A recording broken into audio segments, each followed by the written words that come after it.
Yo, assalamualaikum warahmatullahi wabarakatuh. Ya, selamat datang ya di Markenzi Trading Kocak. Nah, kemarin kayaknya di kemarin pas ya. Aku buat video masih 22 jam ya. Di ini walaupun buatnya mungkin Kamis malam, malam Jumat ini ya tentang bahas saham Jati dia masih di 172.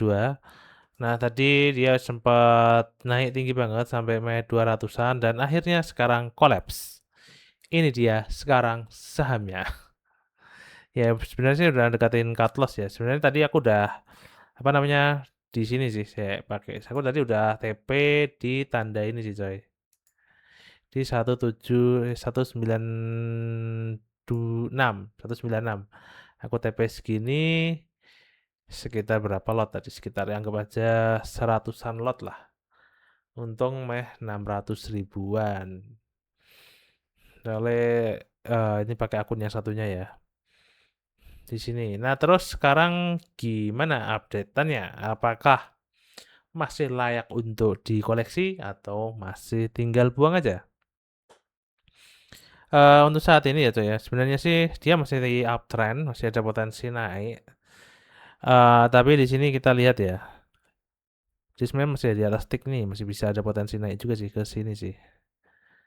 Tapi ntar kalau dia turun lagi segini, segini, segini. Untuk saat ini cocok untuk dikoleksi sedikit-sedikit coy. Scalpingin aja. Kalau misalnya besok dia apa namanya gini, seandainya besok hari Senin ya, insya Allah ya, kalau dia turun tajam banget, misalnya contoh dia di sini ya, dia sampai ke bawah sini lah, contohnya di 140-an lah. Kalau dia turun sampai sebawah itu, langsung tajam, itu harus beli coy. Mana beli? Gue saranin beli ya, tapi ini bukan apa potensi resikonya tinggi banget. Bukan apa namanya, bukan financial advice ya. Potensi gue akan cenderung beli kalau misalnya dia langsung terjun ke bawah sini langsung di pembukaan. Akan tetapi jika dia langsung naik, naik pelan gitu toh, naik naik naik gitu toh, gue paling nggak akan beli sih, paling beli sedikit doang sih. Paling beli 10 5 lot gitu tok sih. Kalau segini mungkin ratusan ya. Tapi kalau misalnya dia naik pelan-pelan, gue mana beli sedikit. Dan kedepannya targetnya di mana? Target masih tetap target udah enggak ya, soalnya gue udah TP ya. Jadi kalau mau target di ini sih paling ngincer dia balik ke sini ya TP1 yang paling logis sih atau TP2 dulu aja. Nah, kalau itu pun kalau dia turun ya.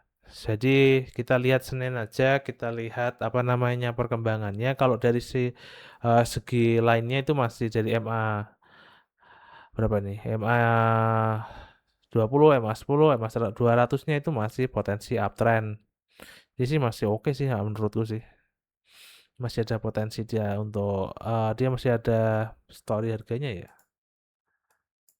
Oh, masih ada TP gila coy. Oh, belum, masih ada TP gila 224. Ya itu sih, paling TP gila ya. Jadi kita bisa ambil nafas dulu atau mungkin lihat candle selanjutnya aja dulu nunggu konfirmasi apakah dia akan penurunan atau enggak dia akan naik. Jadi saranku sih jangan ngambil banyak banget, jangan ngambil terlalu banyak. Misalnya kalian punya eh, kita anggap aja kalian punya 15 juta. Ini kan 157, anggap aja kalian all in tuh 15 juta 700. Kalaupun kalian ini contoh ya, ini bukan saran untuk kalian cari utangan atau mungkin pakai uang simpangan kalian yang 15 juta enggak. Ini hanya permisalan. Tolong jangan aneh-aneh. Nah, ini saya 15 juta nih. Tas. 15 juta. Ini kan candlenya lagi panjang-panjang nih. Nah, misalnya nih, kalian turun ke sini, ke berapa? 12 ya, jadi 12 juta. Rugi berapa? 3 juta. 3 juta kalian apa? Ya, iya, anu sih, terkompresi. Dan seandainya kalian ke TP gila nih, naik ke TP gila, des, des, des. Ini kan 24 jutaan nih, 24 juta, ini kan ke situ kan 9 juta 400-an. Nah, perlu diingat ya, ini masih potensi upturn. Jadi misalnya kalian ini, wah 24 juta, 9 juta, coy. Kapan lagi? Wah, gak, jangan. Tolong, ini hanya bercanda ya. Ini permisalan. Soalnya kalau misalnya kalian dia koreksi lebih dalam lagi, misalnya dia sampai koreksi sampai sini, apalagi nembus 105 ini, ya wassalam, coy. Wassalam. Siap-siap ya, jadi dari 15 juta menjadi berapa? Menjadi 10 juta. Rugi berapa? 5 juta. Ya itu sih. Jadi saranku nggak usah uh, pakai taktik gila gini ya. Misalnya punya 150 juta all in, ya jangan. Jangan. Gue udah ngomong jangan. Kalau lo masih lakuin, itu lo bego berarti. Ini bukan yang bego-begoin. Sorry, sorry. Maaf, maaf, maaf. Ya itu sih. Sekarang gue lagi mantengin saham ini. Kalau misalnya dia turun tajam, gue beli. Kalau dia naik pelan-pelan, justru gue paling beli sedikit aja. Oke, itu dulu. Yang lainnya mungkin kita bahas yang lainnya. Soalnya sekarang saya coba untuk menjadi rajin mengupload. Ini apaan nih? Oke, sampai jumpa. Wassalamualaikum warahmatullahi wabarakatuh.